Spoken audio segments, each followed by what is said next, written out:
I started off as basically as an academic at a university, a historian, and I'd always done a lot of singing at school and at university as an undergraduate, and it gradually took over, really. I started doing concerts and entering competitions, and it just eventually snowballed and took over, and I had to make the decision whether to stay in university or leave, and I finally decided I'd leave and become a singer.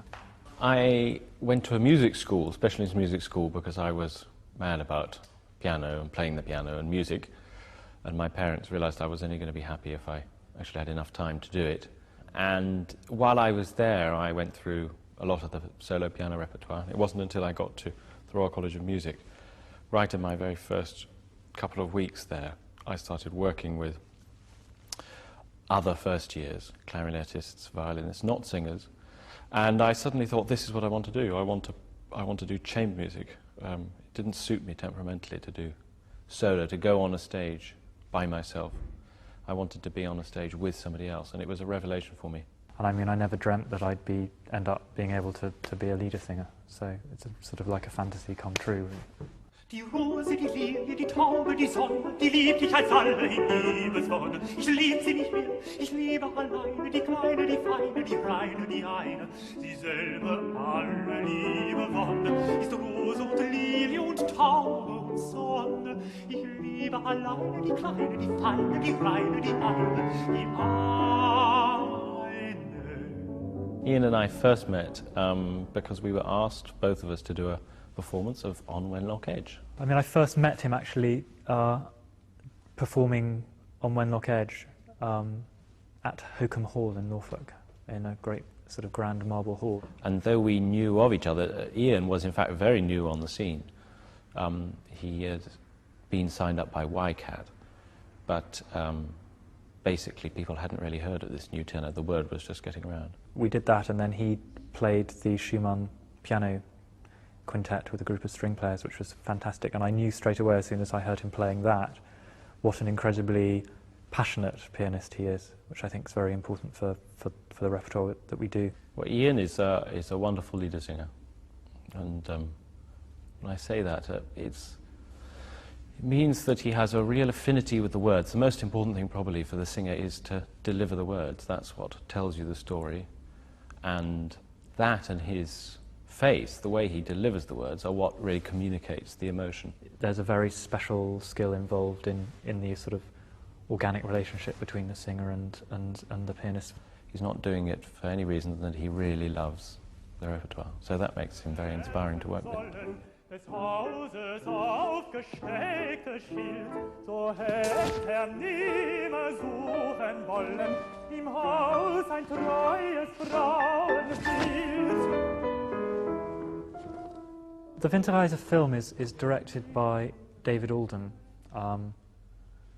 who's famous for his sort of radical, outrageous productions.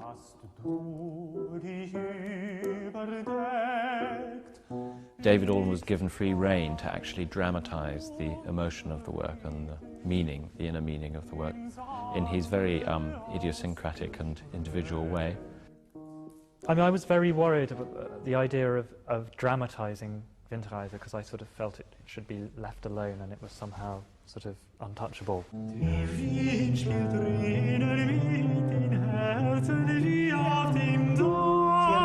What I don't understand is, I don't understand why you don't take a little more time at the end of these phrases. It was a fascinating time for us, exploring the music over about a period of 3 weeks, going through rehearsals. There's also a documentary attaching to the film, which is an account of how we made the film. And it's a sort of, the director describes it as a sort of buddy movie, because it's me and Julius initially sort of pitted against this crazy American director.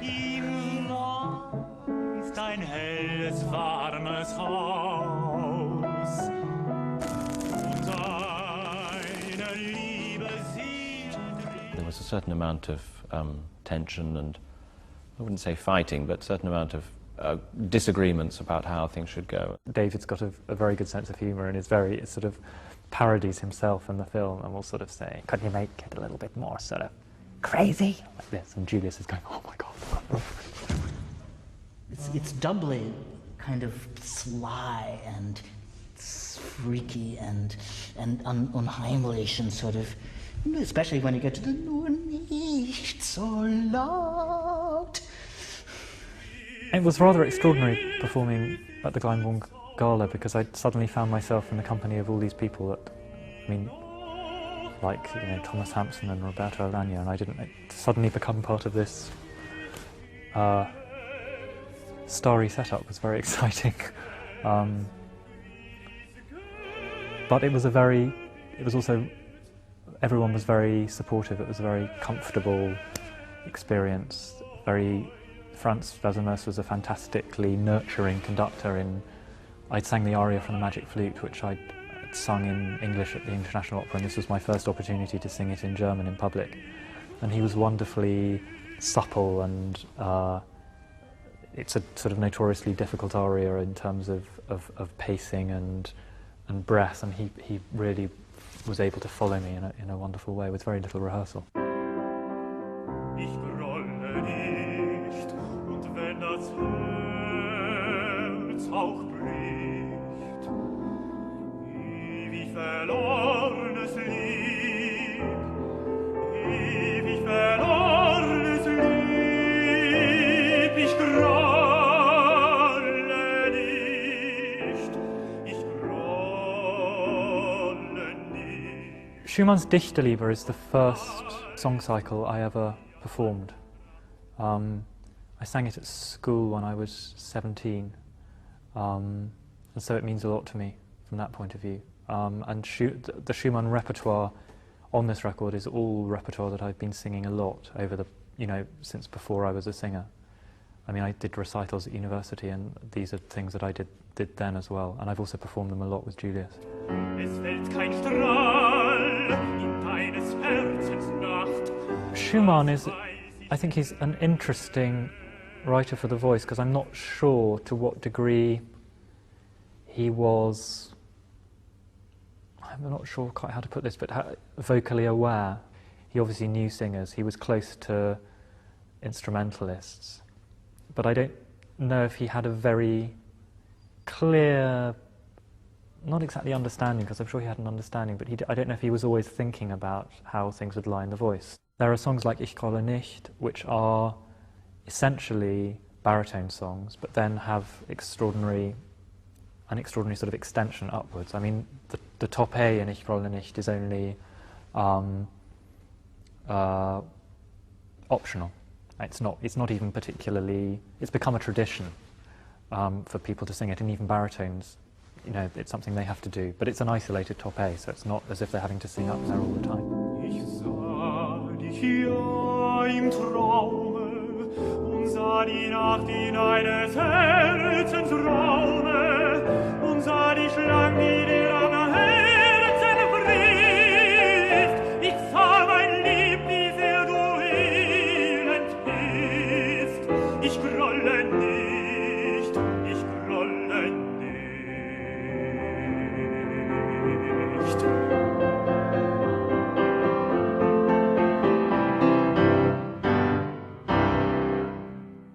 I've just recorded the orchestral version of Vaughan Williams's On Wenlock Edge with Bernard Haitink and the London Philharmonic.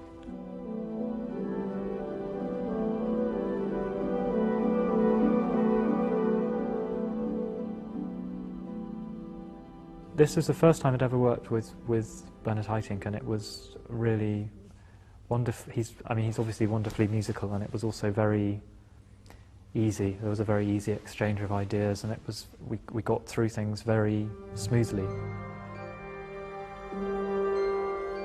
They told the one bell only, Krumm there was none to see.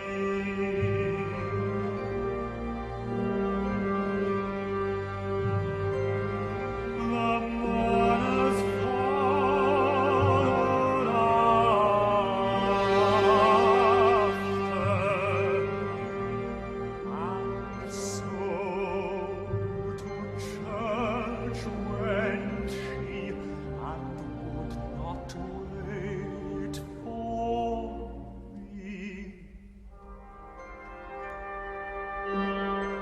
I've performed the songs a lot before, but in their original version, which is for piano quintet. In fact, performed them with Julius a number of times. The poems are by A.E. Hausmann. The bells they sound on Bredon, and still the steeples hum. From hall to church to people,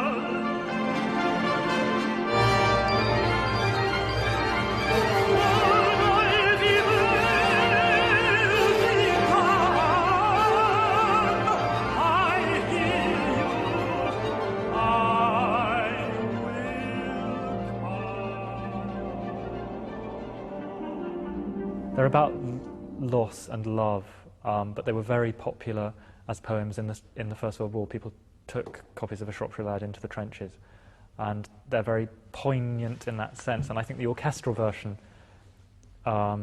is interesting from that point of view, because Vaughan Williams wrote on Wenlock Edge in, I think, 1908 or 1909 for piano quintet, very much under the influence of Ravel. I mean, my favourite song on Bredon Hill has a lot of sort of Ravel-type effects. But then he had them orchestrated in, I mean, he orchestrated them himself in the 1920s after the First World War, and I think they'd become popular probably because of that First World War experience and people loving the poems. And the particular poignant one in that sense is My Team Ploughing, which is a ghostly song in which a ghostly voice says, "Is my team ploughing? Is everything going on normally? Now I'm dead." And his friend says, "Yes, everything's normal." And he says, "Is my girl happy?" And the friend says, "My girl is happy. Your girl is happy." Is my team ploughing that I was used to drive, and hear the harness jingle when I was man alive. But then the ghostly voice realises that the girl is happy because she is now shacked up with the friend. So it's this idea of dying and your life being taken over by somebody else, which must have been, I mean, it's the sort of First World War anxiety, I suppose. Is my girl happy that I thought hard to leave? And has she tired of weeping as she lies down at eve?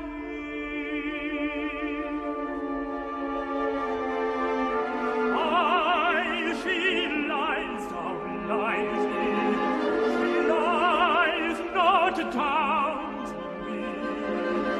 Your girl is well contented. Be still, my lad, and sleep. The Schubert disc we made, which is coming out in May, was recorded at Abbey Road, which is a sort of very exciting place to record when you think of the people who've recorded there. I mean, a lot of my heroes as musicians, people like Schnabel and the Beatles. In einem Bächlein helle, da schoss in froher Eil die launische Forelle vorüber wie ein Pfeil. Ich stand an dem Gestade und sah im süße Ruh des munteren Fischleins Bade im klaren Bächlein zu, des munteren Fischleins Bade im klaren Bächlein zu. It's very different from the Schumann disc because it's a miscellaneous selection of songs. It doesn't have the cyclic unity that the Schumann disc has. But I hope that it sort of reflects a lot of the different moods that Schubert creates in his songs. Ein Fischer mit der Rute wohl an dem Ufer stand und saß mit kaltem Blute, wie sich das Fischlein wand. Solang dem Wasser hell, so dacht ich nicht gebricht, so fängt die Forelle mit seiner Angel nicht, so fängt die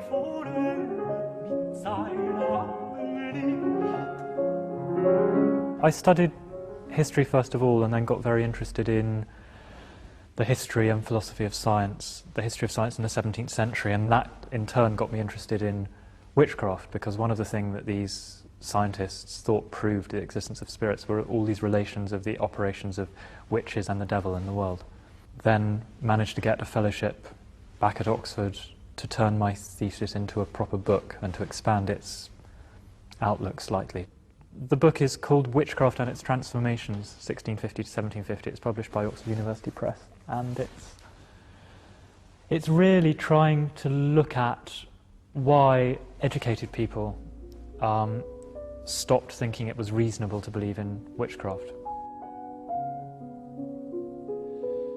Im wunderschönen Monat Mai, als alle Knospen sprangen, da ist in meinem Herzen die Liebe aufgegangen.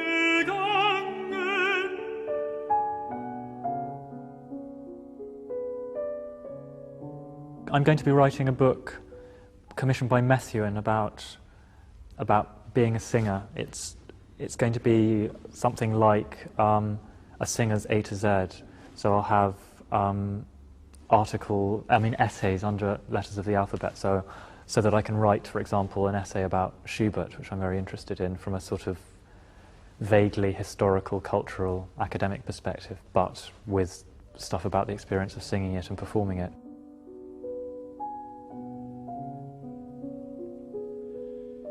Im wunderschönen Monat Mai, als alle Vögel sangen, da hab ich hier gestanden, mein Sehnen und Verlangen.